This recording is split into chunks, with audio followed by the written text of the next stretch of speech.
Welcome to English Listening Center. This is a global English podcast channel where you can improve your English listening skills in a clear, simple, and professional way. Here, you will listen to real English and learn useful expressions that will help you understand and speak English better. Stay with us until the end and enjoy the lesson. Don't forget to like, share, and subscribe to support the channel. I'm Emily, and as always, I'm here with my wonderful friend, Paul. Hi, Emily. Hi, everyone. It's great to be back for another episode. I'm excited about our topic today. Me too, Paul. Today, we're going to talk about something that might sound a little bit scary at first, especially for English learners. We're calling it How to Talk First, Think Later. That does sound a bit backwards, doesn't it? Usually we're told to think before we speak. Exactly.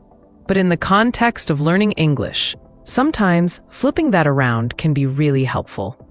Before we dive in, though, if you're enjoying our podcast and finding it useful, please take a moment to subscribe to our channel, share this episode with your friends who are also learning English, and give us a thumbs up. It really helps us to keep creating these lessons for you. Absolutely. Your support means the world to us. So, Emily, talk first, think later. How does that work for learning a new language? It sounds a bit risky. It might seem risky, Paul, but it's all about building confidence and fluency. When we're learning, we often get stuck trying to find the perfect words or construct the perfect sentence in our heads before we even open our mouths. This can lead to a lot of hesitation and missed opportunities to practice speaking. I can definitely relate to that. I remember when I was first learning English, I would spend so much time trying to translate everything in my head that by the time I was ready to speak, the conversation had already moved on. Exactly. And that's where the talk first, think later approach comes in. It's about giving yourself permission to speak, even if you're not completely sure about the grammar or vocabulary. The goal is to get comfortable with the act of speaking itself. So it's more about practicing the flow of conversation rather than focusing on perfect accuracy from the very beginning. Precisely. Think of it like learning to ride a bike. You can read all the books you want about how to balance and pedal, but the real learning happens when you actually get on the bike and start pedaling, even if you wobble a bit at first. You might fall, but you'll learn from it and eventually get better. That's a great analogy, Emily. So how can our listeners start to implement this talk first, think later idea in their English learning journey?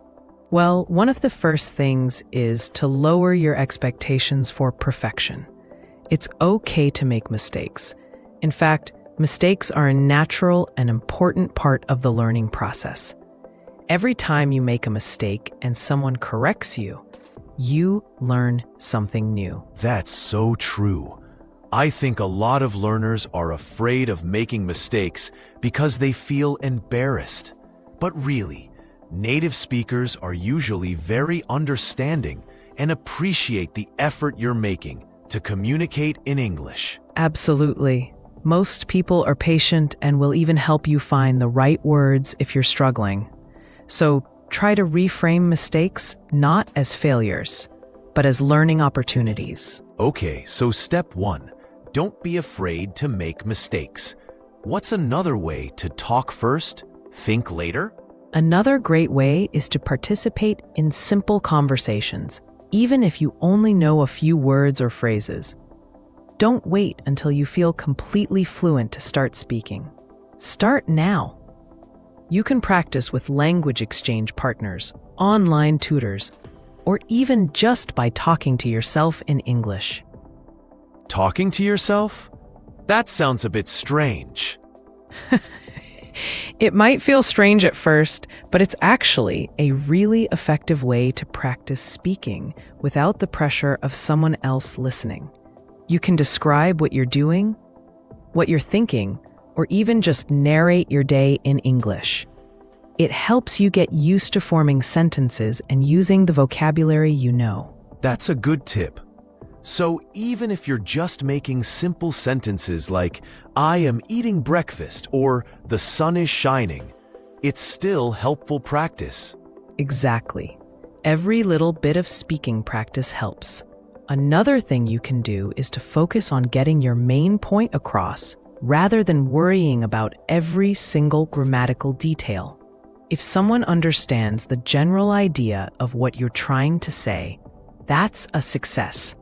You can always refine your grammar later. So it's about prioritizing communication over perfection, especially in the beginning. Yes, exactly. Think about it. When you're having a conversation in your native language, do you always use perfect grammar? Probably not. We often use slang, incomplete sentences, and we might even make grammatical errors. The most important thing is that we understand each other. That makes a lot of sense. So, when you're speaking English, it's okay to not be perfectly grammatically correct as long as you can communicate your message. Absolutely. And the more you practice speaking, even with mistakes, the more comfortable and confident you'll become. Your fluency will improve naturally over time. What about when you don't know a specific word? What should you do then? That's a great question, Paul. When you don't know a word, don't let it stop you from speaking. Try to use other words you know to describe what you mean. For example, if you don't know the word refrigerator, you could say the cold box where we keep food. That's a good strategy. It encourages you to think creatively with the vocabulary you already have. Exactly. And often, the person you're talking to will understand you perfectly. If not, they can always help you find the right word. It turns into a learning opportunity within the conversation itself. So, it's like improvising with your English. Yes, that's a great way to put it. Think of it as being a bit of an actor or an improviser. You have a basic idea of what you want to say, and you use the tools you have, your current vocabulary and grammar, to express that idea in the moment. I like that. It takes some of the pressure off of having to know everything perfectly before you speak. Definitely. And the more you improvise and speak, the more your vocabulary and grammar will naturally improve. You'll start to pick up new words and phrases from the people you're talking to, and you'll become more familiar with how native speakers construct sentences. So one of the benefits of talking first, thinking later, is that it actually helps you learn more effectively in the long run. What about dealing with nerves? A lot of learners get really nervous about speaking English, especially in front of others. That's completely normal. It's natural to feel a bit anxious when you're doing something new or challenging. One thing that can help with nerves is to start small. Practice speaking in low-pressure situations, like with a patient language partner or in a small group. That makes sense. It's less intimidating to speak to one or two people you feel comfortable with than to suddenly jump into a big group conversation. Exactly.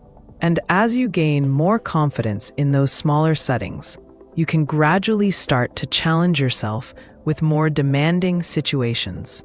Remember that everyone you're speaking to has likely been in a similar position when learning a new language. Another thing that might help with nerves is to focus on the joy of communication. Instead of worrying about making mistakes, try to focus on the excitement of being able to connect with someone from a different culture or share your thoughts and ideas in a new language. That's a wonderful point, Paul. Language is all about connection. When you focus on that aspect, the fear of making mistakes can seem less important. The goal is to understand and be understood. So to summarize so far, talking first, thinking later, means giving yourself permission to speak, even if you're not perfect. focusing on communication over perfect grammar, using the vocabulary you know to express yourself, and starting small to build confidence. Exactly. And remember that consistency is key. The more you practice speaking, the more natural and comfortable it will become. Even short bursts of conversation every day can make a big difference over time. What about listening? How does talking first, thinking later relate to improving your listening skills? That's a great connection, Paul. When you're actively participating in conversations, you're also getting valuable listening practice. You're learning to understand different accents, speaking speeds, and ways of expressing ideas.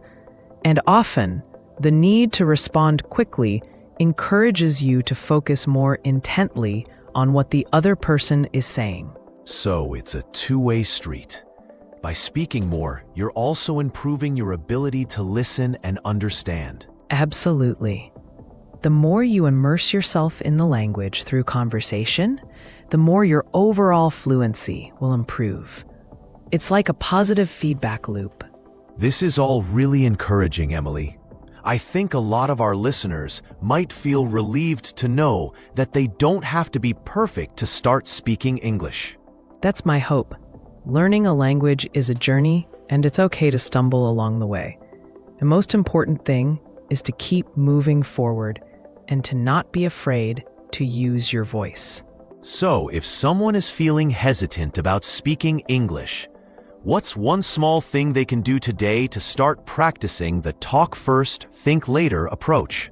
I would suggest finding a language exchange partner or an online tutor and scheduling a short conversation. Even just 15 to 20 minutes of speaking practice can be a great way to build confidence and get used to expressing yourself in English. There are many platforms and apps that can connect you with native speakers who are also learning your language.